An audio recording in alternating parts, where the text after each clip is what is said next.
Mama wakwaba maybe ede adwa searching mesrel na wa subscribe to my channel me notification bell on so for more news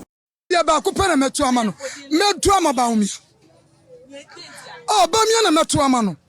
wonu na aduru no so saa na metumi aka no NPP no se de omukọ no so omu se efiri weso na ekọ weso na me kai me nko school na mo mi wo man mo ha ani atu abaja ma 2000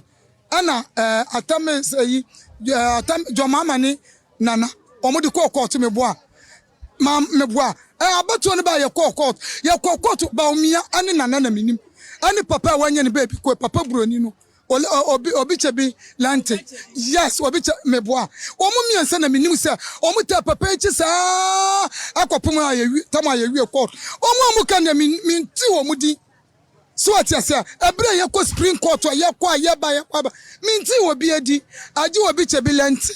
ani Bawumia omo nyina dwane ko tina abrochire meboa Gana na omu nyina abrochire no omo eti abin omu bedi eti nipa na woka ho no de wodo abrodi adure ba adam no ono ne ani ne bedi na nya de wote ne baby ne ade aba eti me de aba ne de meto a me de mamu Bawumia cha so ono na nante court no sa alanka se ne ho anwa mu de me nim wom eti me de amadwa mechina no Bawumia na me de be ma no banka me de be ma Bawumia Alankash. Me a delegate, me to about Agrushi. Ne momuni dear. Me to about me to ama Bawumia. Se Bawumia or she. Alankash dear. See a to about Manua. Enya dear. NPP for Ebenya. Ebe lose support. If you say one yashi. Oh, me. Yo. Ghana mama de shimama ye mamu nyina kwaba ediba fie ni fie TV so momfa nche na ade asa yete sumu na nso nsam na eba ni nyesumu nsam asam areho sama beto o my Ghana mu ene John Darga Mahama waye na dwen se o my Ghana opese o sa bedi su biem na abeda na owie na adwadwo aba beto o my Ghana so aye bo ho dawuro se mesre mu kromfo de wontimi ndi my mani nye yo ka to ne bro na nyame anye adom ama 2016 Kufuado ma pan so anka Mahama etimi wi a o my Ghana 1.9 billion dollars enye sika kuma wasi wako wi sika ni nyina awie wo san ba na ene oba obekun yo enti Ghana fo yi misu fremu o Mahama do ye musu o ma obi amfane sanka no mo obi ankoto aba ma no sabi mu ama na be kwakwato aba e de ama John Dalga Mahama obeba be wi o man no asesa Ghana sika nyina akoto dan e wo Dubai e de ama maba wa amomu omani a enso ade ni etranton nyambra sem akaka binsem e de aba my Ghana NDC a political party so ko jira honum pass o dasani ko akoto aba ma no wo kanya nsasem a NDC fo dodo na ma menche o de nti omo de omo ntimi kanya nsasem na jimi agu omo se ntoburo no ni nyina ni se NDC fo dodo na omo ma me mu ko wuram e na kwakuo akatia e na omo koda ye anyinsa omo eju hu ni se ni papa na e ba no nso moa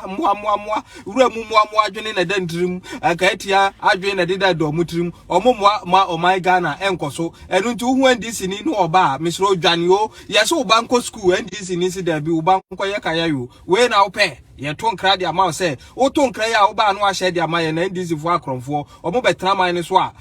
ogwia na omo bewia ye omo panyi dada John Dramani Mahama ya kasa wo dia wo kasa ne ye ba be kasa ho a ya nto ya no na reka pe wan hwia na akokasa atia wo enu nti ya hye ye ho ya ka ye to atwom ene ye ti ha no mo ka kiro se wo akromfo wo na no wo wia ye bebre wo sa bo ho kompem so oba be wia ye ene nyame ya adom Kufuado ni Bawumia ba no msi da bi amammo yesem se de ye nsoso so ene omu twa mu ede ma ye meka kosi say mobile money interoperability mumbisa John Dramani Mahama says our contract no sign say or sign $2.5 billion. $2.5 billion. Abra no okachire Ghana for say Ghana iskano we dini nyina amanaka dompe wa wisika ni nyina amanasa no into otwa nursing training alawa teacher training alawa won fan kura adwuma wa se adwuma obetimi da man say we university a nanam Ghana ha nyina ebo ye nton sesa fapan sound now se gum na fe wo de aba wo yesa da bia wo benya anwea trip ba ko na afi busumi ne so ana wakọ akoton enu nti ye to mon kra se papa we san ka so ba be di o man ni so bi ma munsi ni hu the American say owia anka owia Ghana 1.9 billion no what is interoperability service no nka omubeya ma meka interoperability I was like first no now MTN so pen na utimi send this card call who dey call other networks so na atew who dey call bank akura na enye e na omo fa adwen say there be say the banking sector no channel call mobile money no muma yenye na omo nyina mbe ye baako na afi obi a obabi ontimi ko baabi enka ye kay adwen pa nanso wagina adwen pa so edi wia o man Ghana enu na okosan contract 2.5 billion US dollars. Enti Nana Ado Dankwa Akufu Ado eni Bawumia NPP abanya a womu edwen o man Ghana political party ba akope a womu dwen o man Ghana ho ba ye no womu si da bi contract de mu awire mu ntom boase afa ni abaye ba behwehwem NPP Bawumia transe no se na wo sika na wo kan unim sika kro de okay yate munko ye dwen ho nti contract ni ehwe mu no na eche se omunyamfo omunsa enka hwe yenya emma wo go ahead no omasan bibia to ho na enso aka se munko ye nanka omude omunsa sha ase de ananka eche se John Dramani Mahama etimi efa asa sika no ekoya wanfa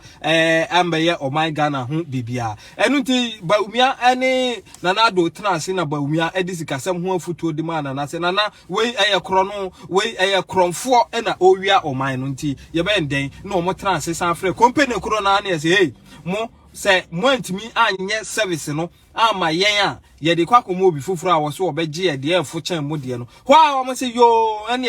yen so de efo na na nke ye gye nanso papa bi a na o de contract ne maye no ono na ka say yen hu ni balloon e masika embegina buonum say de be ya obekye ni de ewom ene asi ayo ene mo hwe da mo nye Sensia no interoperability no John Dramani Mahama deje 2.5 billion no Nana Ado Dankwa Akufu Ado MPP EDG 450 million. You know what that means? It means 1.950 billion US dollars ka John Dramani Mahama kikinechi afa we wako esan pebie maba nipa esgracia ye ne de echen atadwen ono enetimi ka say maso moman no meko into presidential bungalow mumfa mame oso obesan ba onam ototo ayampia ekeka nsem hunu e de kire o man Ghana fo so oba be ye ye kan say omo elections muno investigation John Dramani Mahama unim investigations ya JB Dankwa di kan ye investigation won e ba wa breso wono ene owu ye na wote so enti di kan kwa ye JB Dankwa ewu investigation omo wu ye nde we don't need investigation na in fact omo san sore ba no mbedi sa nyambrese ma they will die again so omo so me catch rew say de wokeka no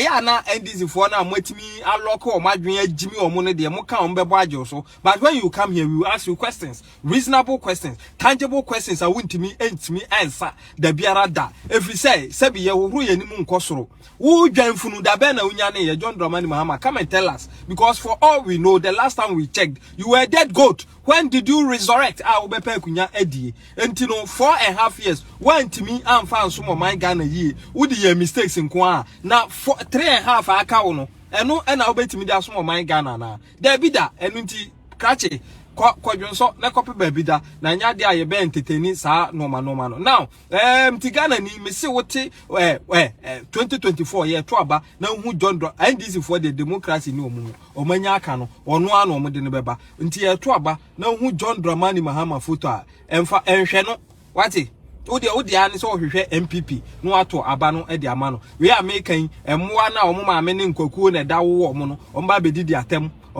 atem krata so da ho a kire se John Dramani Mahama contract o san ye nie emfa no ho ha no na sa 1.9 billion US dollars na enka John Mahama ewia no mama nchiro de betimi aye ebetimi are sustaining free SHS for good 11 years. If you want to know the gravity of John Mahama